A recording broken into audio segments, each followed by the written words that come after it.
Everyone, welcome to visible with Riya's glory চ্যানেলে সকলকে স্বাগত। বারটা ছিল রবিবার, ছুটির দিন, তাই জন্য বেরিয়ে পড়লাম মুক্তেশ্বর মন্দিরের উদ্দেশ্যে বাবা ভোলানাথের দর্শন করতে। তার মধ্যে পাহাড়ের আঁকাবাঁকা রাস্তার মধ্যে দুপাশে সবুজ দেখে মনটা যেন জুড়িয়ে যায়। পাহাড়ের আঁকাবাঁকা রাস্তা শেষ করে অবশেষে পৌঁছে গেছি মন্দিরের সামনে। এখানে গিয়ে তো আমি অবাক হয়ে গেছি। এখানে দেখলাম অনেকগুলো সিঁড়ি, তাতে কোনো অসুবিধা নেই, কারণ নিচে রয়েছে বাবা ভোলানাথ এবং অপরূপ সুন্দর একটি নদী, যা দেখলে মন আপনার খুশি হতে বাধ্য।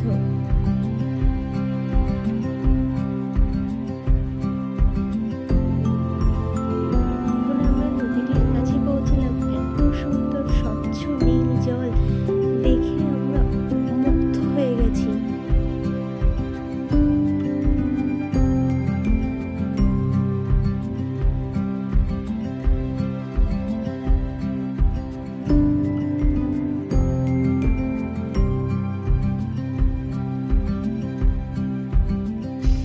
বাবা ভোলানাথের দর্শন করে নিয়েছি, মনটাও শান্তি নিয়েছে। এবার বাড়ি যাওয়ার উদ্দেশ্যে আমরা আবার সিঁড়ি চড়তে লাগলাম।